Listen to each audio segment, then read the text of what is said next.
తిరుపతిలోని SV high school పాత భవనాన్ని TTD JEO doctor A Sarath పరిశీలించారు.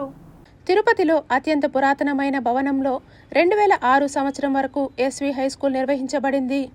అనంతరం 2010లో ఈ భవనాన్ని పోలీస్ శాఖకు అప్పగించారు.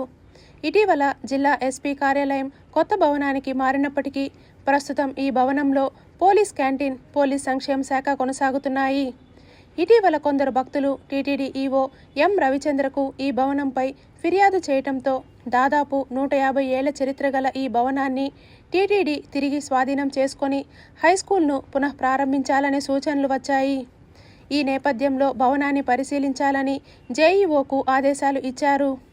దీనిపై స్పందించిన జేఈఓ భవనాన్ని పరిశీలించి పోలీస్ శాఖ నుండి వెంటనే స్వాధీనం చేసుకోవాలని సూచించారు. అలాగే భవనాన్ని పరిశుభ్రంగా ఉంచడం, మరమ్మతులు చేపట్టడం, పచ్చదనం పెంపు, పెయింటింగ్, గదుల అభివృద్ధి వంటి అంశాలపై సమగ్ర నివేదిక సిద్ధం చేయాలని ఇంజనీరింగ్ అధికారులను ఆదేశించారు.